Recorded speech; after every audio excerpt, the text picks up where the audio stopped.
മനോരമയ്ക്ക് ഒരു നല്ല നമസ്കാരം പറഞ്ഞുകൊണ്ട് ഞാൻ വിഷയത്തിലേക്ക് കിടക്കാം.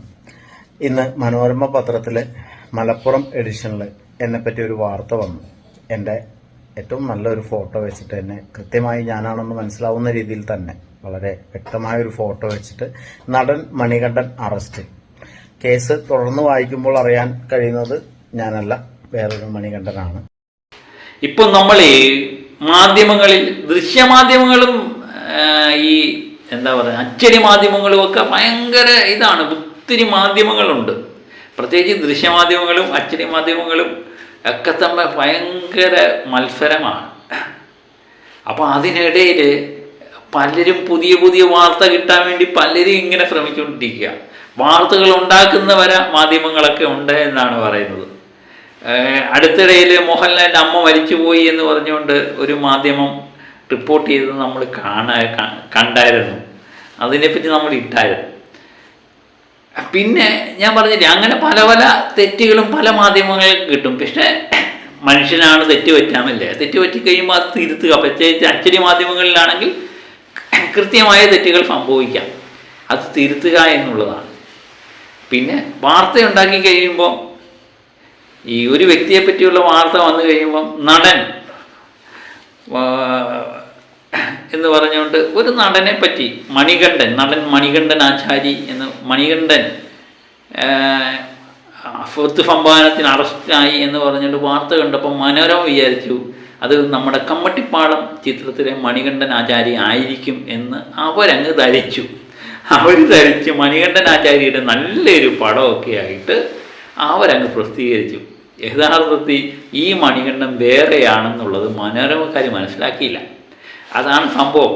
ഇപ്പോൾ നമുക്കൊരു വാർത്ത കിട്ടിക്കഴിഞ്ഞാൽ ആ വാർത്തയിൽ പറയുന്ന ആളിൻ്റെ പടം കിട്ടിയില്ലെങ്കിൽ വേറെ പ്രസിദ്ധരായി. ഇപ്പം ദുൽഖർ സൽമാൻ്റെ പടം വരെ വെച്ച് അച്ചടിച്ച് വിടാം എന്നാണ് മനോരമ ഇപ്പം തെളിയിച്ച് വെച്ചിരിക്കുന്നത്. ഏതായാലും മനോരമ തൊടുപുഴ ഒറ്റപ്പാലം എഡിഷനിലെല്ലാം കണ്ടാണ് മനോരമ. ഞാൻ ഈ ഇവിടുത്തേക്ക് എഡിഷൻ നോക്കി, പക്ഷെ അതിനകത്തൊന്നുമില്ല. ഒറ്റപ്പാലം എഡിഷനിലാണ് ഈ വാർത്ത വന്നിരിക്കുന്നു എന്നാണ് അറിയാൻ പറ്റുന്നത്. അത് നമ്മുടെ കമ്മട്ടിപ്പാടം ചിത്രത്തിലെ മണികണ്ഠനാചാരി എല്ലാവർക്കും അറിയാമല്ലോ. ആ മണികണ്ഠനാചാരി ഇൻസ്റ്റയിൽ മനോരമയ്ക്കെതിരെ ഒരു പോസ്റ്റ് പങ്കുവച്ചിട്ടുണ്ടായിരുന്നു. അതും പ്രകാരം നിയമ നടപടിയിലേക്ക് പോകും എന്നാണ് പറയുന്നത്. അതിനു മുമ്പ് ഈ സംഭവം ഉണ്ടാകുന്ന ഒറ്റപ്പാലം ജോയിൻ്റ് RTO ഓഫീസിലെ അസിസ്റ്റൻ്റ് മോട്ടോർ വെഹിക്കിൾ ഇൻസ്പെക്ടറും നടനുമായ കെ മണികണ്ഠൻ ആണ് സസ്പെൻഷൻ കൊടുത്തത്. കാരണം വേറെ ഒന്നുമല്ല, അദ്ദേഹത്തിൻ്റെ വാടക വീട്ടിൽ നിന്ന് വിജിലൻസ് 1,90,000 രൂപയോളം പിടിച്ചെടുത്തു. ജാനകി ജാനെ, ആട് 2, അഞ്ചാം പാതിര എന്ന ചിത്രങ്ങളിൽ അഭിനയിച്ച ആളാണ് കെ മണികണ്ഠൻ. അപ്പോൾ കെ മണികണ്ഠൻ എന്ന് കേട്ട് കഴിയുമ്പോൾ മനോരമ വിചാരിച്ചു, അതിൻ്റെ റിപ്പോർട്ടർ വിചാരിച്ചു ഈ മണികണ്ഠൻ എന്ന് പറഞ്ഞ ഒരാളേ ഉള്ളൂ എന്നാണ് മനോരമയുടെ ധാരണയെ. അങ്ങനെ അവർ നമ്മുടെ കമ്മട്ടിപ്പാടത്തിലെ മണികണ്ഠൻ്റെ ഫോട്ടോ വെച്ച് അങ്ങ് അച്ചടിച്ച് അങ്ങ് പ്രസിദ്ധീകരിച്ചു. പിന്നെ സംഭവിക്കുന്നത് എന്ന് പറയുന്നത്, അദ്ദേഹത്തിൻ്റെ മണികണ്ഠനാചാരിക്ക് വന്ന സിനിമയ്ക്കൊക്കെ അഭിനയിക്കാം എന്ന് വിചാരിച്ചിരിക്കുന്ന പല ട്രോളുകളും അദ്ദേഹത്തിന് വരുന്നുണ്ട്, തമിഴിലുമൊക്കെ. അപ്പോൾ അവിടെ നിന്നൊക്കെ വിളിച്ചു ചോദിക്കുകയാണ്, തങ്ങളെ അറസ്റ്റ് ചെയ്തില്ലേ, പിന്നെ ഇങ്ങനെ പടത്തിനകത്ത് അഭിനയിക്കുമെന്ന്. അപ്പോഴാണ് മണികണ്ഠനാചാര്യക്ക് ഈ കാര്യം മനസ്സിലാകുന്നത്. അദ്ദേഹം ഉടൻ തന്നെ ഒരു വീഡിയോ ആയിട്ട് വന്നിട്ടുണ്ട്, നമുക്കതൊന്ന് കാണാം. മനോരമയ്ക്ക് ഒരു നല്ല നമസ്കാരം പറഞ്ഞുകൊണ്ട് ഞാൻ വിഷയത്തിലേക്ക് കിടക്കാം. ഇന്ന് മനോരമ പത്രത്തിലെ മലപ്പുറം എഡിഷനിൽ എന്നെപ്പറ്റി ഒരു വാർത്ത വന്നു. എൻ്റെ ഏറ്റവും നല്ലൊരു ഫോട്ടോ വെച്ചിട്ട് എന്നെ കൃത്യമായി ഞാനാണെന്ന് മനസ്സിലാവുന്ന രീതിയിൽ തന്നെ വളരെ വ്യക്തമായൊരു ഫോട്ടോ വെച്ചിട്ട് നടൻ മണികണ്ഠൻ അറസ്റ്റ്. കേസ് തുടർന്ന് വായിക്കുമ്പോൾ അറിയാൻ കഴിയുന്നത് ഞാനല്ല, വേറൊരു മണികണ്ഠനാണ്. കള്ളപ്പണമാണ് വിഷയം. അപ്പോൾ മനോരമയ്ക്ക് എൻ്റെ പടം കണ്ടാൽ അറിയില്ലേ എന്നുള്ളൊരു സംശയം എനിക്കുണ്ട്. മനോരമയ്ക്ക് അറിയാത്ത ഒരാളാണോ ഞാനെന്ന് സംശയിച്ചു പോവുകയാണ്. എന്തായാലും അതെന്നെ വളരെയധികം ബാധിച്ചു എന്നുള്ളത് കൊണ്ടാണ് ഈ വീഡിയോ ചെയ്യുന്നത്. കാരണം ഞാൻ ഈ വാർത്ത അറിയുന്നത് ഇവിടെ ആരെങ്കിലും പറഞ്ഞല്ല. അടുത്ത മാസമൊക്കെ ആയിട്ട് ഞാൻ ചെയ്യേണ്ട ഒരു തമിഴ് സിനിമയുടെ പ്രൊഡക്ഷൻ കൺട്രോളർ എന്നെ വിളിച്ചു. അദ്ദേഹത്തിന്റെ നമ്പർ ഞാൻ സേവ് ചെയ്തിട്ടുണ്ട്, എന്റെ നമ്പർ അദ്ദേഹം സേവ് ചെയ്തിട്ടുണ്ട്. ഞങ്ങൾ നിരന്തരം സംസാരിക്കാറുള്ളതാണ്. ഇപ്പോൾ കുറച്ചായിട്ട് ഒരു 1-2 ആഴ്ചയായിട്ട് വിളിച്ചിട്ടില്ല. അപ്പോൾ ഇന്ന് വിളിച്ചപ്പോൾ ഞാൻ സിനിമയുടെ കാര്യങ്ങൾ പറയാനാണെന്ന് വിളിച്ചു ഹലോ എന്ന് പറഞ്ഞപ്പോൾ അവിടെ സൈലന്റ് ആണ്.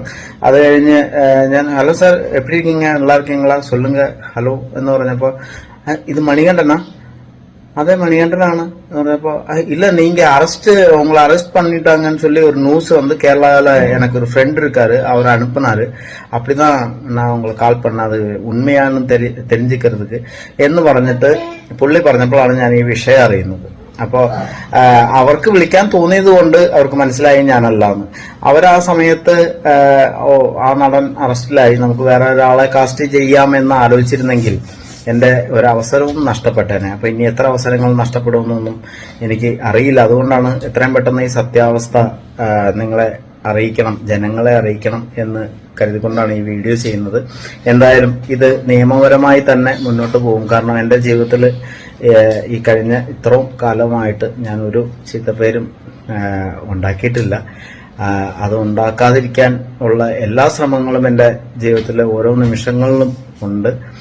അപ്പോൾ വളരെ നിസ്സാരമായിട്ട് എനിക്കൊരു ചീത്തപ്പേരുണ്ടാക്കി തന്ന, വളരെ എളുപ്പത്തിൽ ചീത്തപ്പേരുണ്ടാക്കി തന്ന മനോരമയ്ക്ക് ഒരിക്കൽ കൂടി ഒരു നല്ല നമസ്കാരവും നന്ദിയും പറഞ്ഞുകൊണ്ട് നിയമപരമായി തന്നെ മുന്നോട്ട് പോകുമെന്ന് അറിയിച്ചുകൊള്ളുന്നു. ശരി, ഇതിനൊക്കെ എന്താ പറയുക അല്ലേ? മനുഷ്യമായ തെറ്റുകൾ പലതും സംഭവിക്കാം, പക്ഷെ അത് തിരുത്താനുള്ള മാന്യതയും കൂടെ കാണിക്കണം എന്ന് മാത്രമേ എനിക്ക് പറയാനുള്ളൂ. ഞാനിപ്പം പത്രങ്ങൾ മൊത്തം ഒന്ന് എടുത്തു നോക്കും. കാരണം വേറെ ഫോട്ടോ ഒന്നും കിട്ടാതെ വന്നപ്പം നമ്മുടെ ഫോട്ടോയിൽ ആരെങ്കിലും ചേർത്തിട്ടുണ്ടോ എന്നുള്ളതും നമുക്കറിയണമല്ലോ. പ്രത്യേകിച്ച് ഇപ്പം അച്ചടി മാധ്യമങ്ങൾ കിട്ടിക്കഴിയുമ്പോൾ ആദ്യമായിട്ട് നമ്മൾ നിര്യാതനായി എന്ന് പറഞ്ഞിട്ടുള്ള വാർത്തകളാണ് പലപ്പോഴും നോക്കാറുള്ളത്. ആദ്യമേ ആരൊക്കെ മരിച്ചു എന്നൊക്കെ അറിയാം. പലപ്പോഴും അതിനകത്ത് പല തെറ്റുകളും ജീവിച്ചിരിക്കുന്നവരെ തന്നെ കൊല്ലുന്ന ജന്മദിനാശംസകൾ എന്ന് പറഞ്ഞുകൊണ്ട് കൊടുത്ത വാർത്ത, നിര്യാതനായി എന്ന് പറഞ്ഞിട്ട് വാർത്ത കൊടുത്ത ചില മാധ്യമങ്ങളുമുണ്ട്. അത് നമ്മൾ പലപ്പോഴും ചൂണ്ടിക്കാണിച്ചിട്ടുള്ളതാണ്. അങ്ങനെയൊക്കെയുള്ള വാർത്തകൾ ഈ അച്ചടി മാധ്യമങ്ങളിൽ സ്ഥിരം കടന്നുകൂടുന്ന തെറ്റുകളാണ്. അപ്പം തെറ്റുകൾ സംഭവിക്കാം. ഞാൻ നേരത്തെ പറഞ്ഞ ഒരു മനുഷ്യസഹജമാണ്, തെറ്റുകൾ സംഭവിക്കാം. പ്രത്യേകിച്ച് അച്ചടി മാധ്യമങ്ങളിൽ സ്ഥിരം തെറ്റുകൾ സംഭവിക്കാം. പക്ഷെ അത് തിരുത്താനുള്ള ഒരു മാന്യത കാണിക്കണമായിരുന്നു. ഇന്നലെ എങ്ങനെ പ്രത്യേകിച്ച് വാർത്തയാണ്, ഇത്രയും നേരമായിട്ട് മനോരമ അത് തിരുത്തിയിട്ടില്ല എന്നുള്ളതാണ് മണികണ്ഠൻ ആചാര്യയുടെ ഏറ്റവും വലിയൊരു പരാതി. പിന്നെ മാധ്യമങ്ങളെ സംബന്ധിച്ച് നമുക്കറിയാം, പ്രത്യേകിച്ച് ദൃശ്യമാധ്യമങ്ങളെയൊക്കെ സംബന്ധിച്ച് നമുക്കറിയാം, ഒരു വാർത്ത വളച്ചൊടിച്ച് അവർ എത്തേണ്ടത് എത്തിക്കും, വ്യൂസ് കൂട്ടുക എന്നുള്ളതാണ് ഇവരുടെ രീതി. അപ്പം വാർത്തകൾ കിട്ടാനില്ല. പ്രത്യേകിച്ച് 24 മണിക്കൂർ വാർത്താ ചാനലുകളും ഒക്കെ ആയിക്കഴിഞ്ഞപ്പം ഈ അച്ചടി മാധ്യമങ്ങൾക്കും ഒരു പ്രശ്നമുണ്ട്. കാരണം അതൊന്നും കാണാനും കേൾക്കാനും ഒന്നും ഇപ്പം ആരും തയ്യാറാവുന്നില്ല. ഇപ്പം എല്ലാം മൊബൈലിനകത്ത് കിട്ടുന്നുണ്ട്, അതും കിട്ടില്ല. പക്ഷേ മിക്കവാറും പത്രം മേടിക്കുന്നവരൊക്കെ മേടിക്കുന്നുണ്ട്. എത്ര പേര് വായിക്കുന്നു എന്നുള്ളത് എനിക്കറിയില്ല. ചിലവർക്കൊരു പ്രശ്നമുണ്ട്, ഈ പത്രം വായിച്ച് കട്ടൻ ചായയും കൂടെ കുടിച്ചാലേ നമ്മൾ രാവിലത്തെ പരിപാടികളെല്ലാം സ്മൂത്തായിട്ട് പോകത്തുള്ളൂ എന്നുള്ളൊരു പ്രശ്നമുണ്ട്. അപ്പം നിത്യേന നമ്മൾ ശീലിച്ചു വരുന്ന രീതിയാണ്. നമ്മൾ തന്നെ ആയിരിക്കും പണ്ടുതൊട്ടേ പത്രം വായിക്കുന്നവരെ സംബന്ധിച്ചൊരു പ്രത്യേകതയുണ്ട്. രാവിലെ ദിനപത്രം ഒന്ന് നോക്കി അതൊന്ന് ഓടിച്ചു നോക്കിയില്ലെങ്കിൽ ജീവിതത്തിൽ എന്തൊക്കെയോ സംഭവിച്ചു എന്നൊരു തോന്നലുണ്ടാകുന്നുണ്ട് അല്ലേ? അതുകൊണ്ട് മിക്കവാറും എല്ലാവരും പത്രം വീട്ടുകളിൽ വരുത്തുന്നത്. ഞാൻ മിക്കവാറും ചില വീട്ടുകളിലൊക്കെ പോകുമ്പോൾ അത് ആരും തൊട്ടുപോലും നോക്കാതെ ഒരു വശത്ത് മാറ്റി വെച്ചേക്കുന്നതാണ്. അപ്പം ഈ മൊബൈലിൻ്റെയൊക്കെ ഉപയോഗം കൂടിക്കഴിഞ്ഞപ്പം ഇങ്ങനെയൊക്കെയുള്ള ചില പ്രശ്നങ്ങൾ, എന്നാലും എല്ലാവരും പത്രം വരുത്തുന്നുണ്ട് എന്നുള്ളതാണ് അവസ്ഥ. ഏതായാലും ഈ ഒരു വാർത്ത വളരെ കഠിനം തന്നെ അല്ലേ? അപ്പം ഇതിനെതിരെ നിയമ നടപടികൾ സ്വീകരിക്കും എന്ന് തന്നെയാണ് മണികണ്ഠനാചാരി പറയുന്നത്. ആ നിയമ നടപടികൾ മനോരമയുമായിട്ട് കോംപ്രമൈസ് ആകുമോ എന്നുള്ളതൊക്കെ വരും ദിവസങ്ങളിൽ നമുക്കറിയാം. ഏതായാലും വല്ലാത്ത ചതിയായിപ്പോയി മനോരമ ചെയ്തത്. അതുകൊണ്ട് എല്ലാവരും രാവിലെ പത്രം എടുത്തു കഴിയുമ്പോൾ നമ്മൾ നിങ്ങളുടെ ആരുടെയെങ്കിലും ഫോട്ടോ ഇതിനകത്തൊക്കെ അച്ചടിച്ച് വെച്ചിട്ടുണ്ടോ എന്ന് പ്രത്യേകം ശ്രദ്ധിക്കണം. ശ്രദ്ധിച്ചില്ലെങ്കിൽ നമുക്ക് പണി കിട്ടുന്ന വഴി അറിയത്തില്ല. പുതിയ വാർത്തകൾ ഉണ്ടാകുന്ന കാലമാണ്.